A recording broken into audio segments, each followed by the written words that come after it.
Nous sommes mercredi et c'est jour de Conseil des ministres. Le gouvernement au grand complet s'est penché sur les modalités de passation des marchés publics pour ce qui concerne notamment les projets spécifiques. Des mesures sont prises pour une célérité dans la mise en œuvre avec un accent sur le contrôle a priori. Le point du Conseil des ministres de ce jour avec Jérôme Tendano. Les projets à même de répondre aux urgences sécuritaires et humanitaires vont bientôt s'exécuter au galop.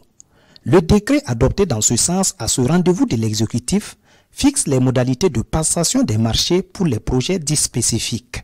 Des allègements, oui, mais pas une boîte de Pandore ouverte à la mauvaise gestion. Et que les projets spécifiques qui vont être donc définis par les différents ministères seront arbitrés par le Conseil des ministres et ensuite arrêtés et vont faire l'objet donc de l'élaboration d'un arrêté qui va donc permettre aux autorités contractantes de pouvoir accélérer la mise en œuvre donc de ces projets spécifiques-là.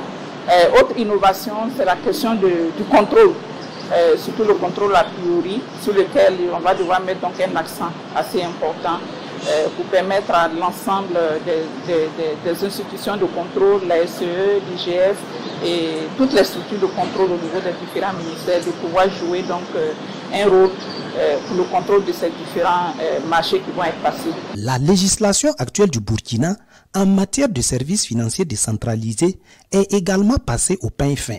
Il s'agit de créer les conditions d'éligibilité à la finance islamique avantageuses pour le Burkina Faso, d'où l'adoption d'un avant-projet de loi. C'est un texte qui va nous permettre au niveau du Burkina Faso de pouvoir capter tous les avantages liés donc à la finance islamique.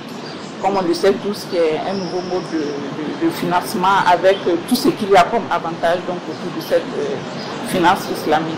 Donc l'adoption de ce texte également va permettre aux différents systèmes financiers décentralisés de pouvoir capter pleinement et suivant la réglementation en vigueur, en tout cas, toutes les opportunités liées à la finance islamique. Du 13 janvier au 11 février 2024 se tient la Coupe d'Afrique des Nations de football en République de Côte d'Ivoire. L'exécutif burkinabé ne veut surtout pas que le 11 national fasse de la figuration. C'est pourquoi il anticipe avec la mise en place d'un comité fédérateur doté d'un mandat robuste.